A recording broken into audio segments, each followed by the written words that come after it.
Today I want to talk about why our relationship with work changes as we get older.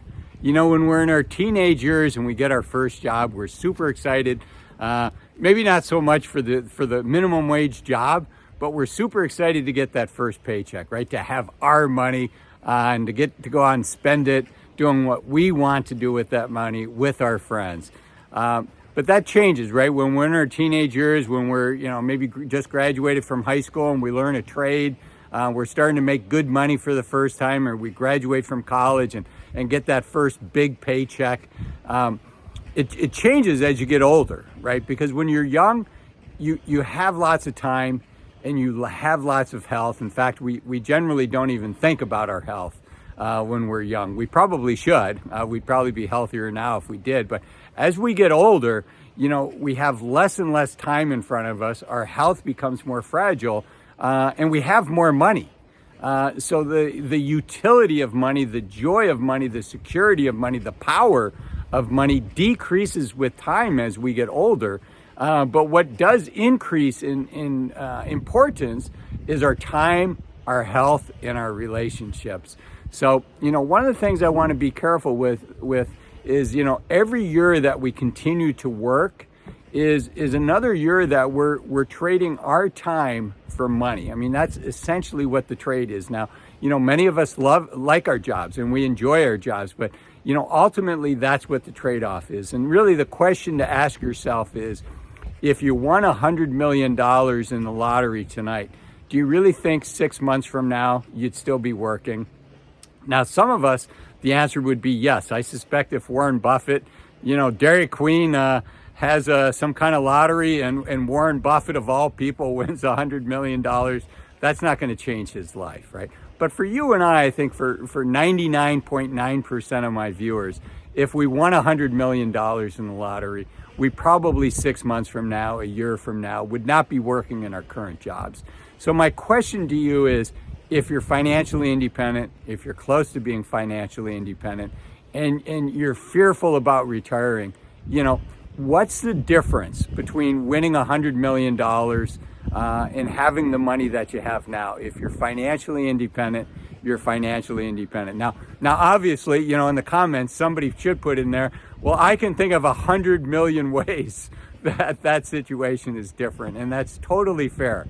But I just want to, and I use this as a mental exercise to just think about, if we wouldn't keep working if we won $100 million in the lottery, and we are already financially independent, or we're close to being financially independent, why do we keep working? Or maybe you're in your 30s and 40s, and you don't have enough money to retire now, but maybe things have changed at work, and it's not as much fun as it used to be, and maybe you're putting up with some junk at work that, in your heart of hearts, you're like, I should say something. I shouldn't put up with this. I should say, I'm just not willing to work under these conditions. Or, I used to have more flexibility. I think a classic example is, the pandemic, post-pandemic. I think for some of us, myself included, we found out that working some of our time out of the office, we really enjoyed being able to do that, right? I mean, not having, in my case, at least a half-hour commute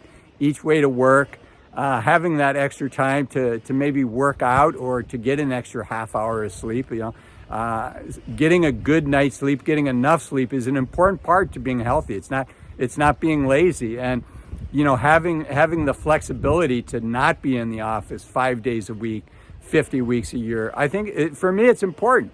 And so that's an example of something that I say, this is an important thing. I didn't know it was important to me before the pandemic, but I do now, and I want to be able to keep doing that. So even if you're not at the point where you're ready to retire, I think, looking at that trade-off of, we're really trading our time, we're really trading our life for money, is one way to help us look at that trade-off. And at some point as we get older, the utility of additional money goes down enough that we're like, I'm happy to keep working as long as it works for me as well. So, maybe I have to have a tough conversation with my boss every now and then, or, maybe I'm thinking about retiring in 3 years, in 2 years, in 5 years, whatever it is.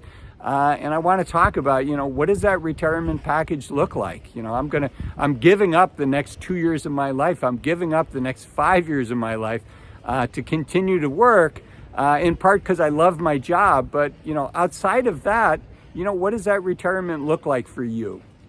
Also, as you think about trading time for money, you really want to do work that has deep meaning for you to the extent that you can. And maybe it's time for you to move on to another job. Maybe you're in your 30s and 40s and you've been at your current job for 5 or 7 years. And, the first couple of years you were learning a lot and really enjoying it and you like the people. But maybe it's time to move on now. But it gets comfortable after you've been at a job for a while. People know you, they know your work quality. You don't have to quote unquote prove yourself anymore. But I find for myself thinking about this trade-off of I am trading my life, a slice of my life, to keep working in this current job. And does that make sense for me? Does that still make sense for me to make that trade-off? And if it doesn't, here, let me give you a view of a boat coming into dock.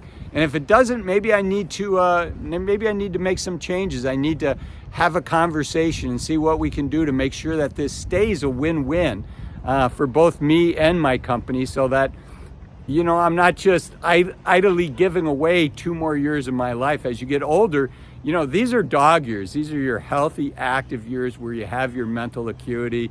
If you're in your 40s, you're at the peak of your career. You're playing at the top of your game. Hopefully you keep playing at the top of your game until you're in your 60s. But for many of us, our 40s is when we peak out. And so really think carefully about, how am I using each 6-month slice of this period? And does that make sense for me to keep doing that? And if it doesn't, maybe, have that difficult conversation.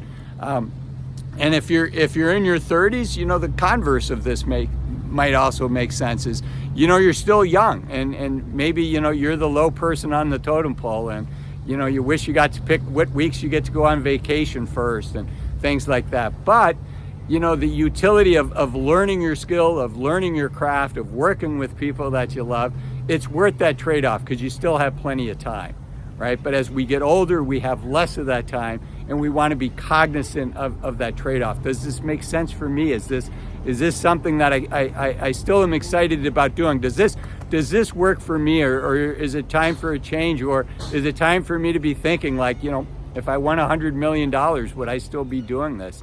If you have enough money to retire, that changes things, and you've won. And if you've won, and when I say you've won by being financially independent, that's a huge milestone. And just don't let that win slip between your fingers, and before you know it, you're 65 or 70 and you never took advantage of that win. So I hope this video has been helpful. If it has been helpful, do me a favor, hit the like button. It really does help other people find my channel and videos like this. Leave me a comment. I do read the comments. I try to read all of the comments every day. I usually reply to at least a dozen, if not a couple dozen, of the comments and share my thoughts and give you some things to think about. I do get ideas for the show from the comments. And as young people say, thumbs for like and subs for love. And until next time, I'm Azul, encouraging you to take full advantage of the youth of your senior years. Remember, you're only young once. Use this time wisely. And before I go, just one quick thing. There are scammers in the comments. I do want to caution you on that. I'll never give you my phone number and say, hey, give me a call. I have a great investment opportunity for you, or anything like that. Those are scammers, so just be careful. All right, until next time, I'm Azul. Thanks for watching. Bye-bye.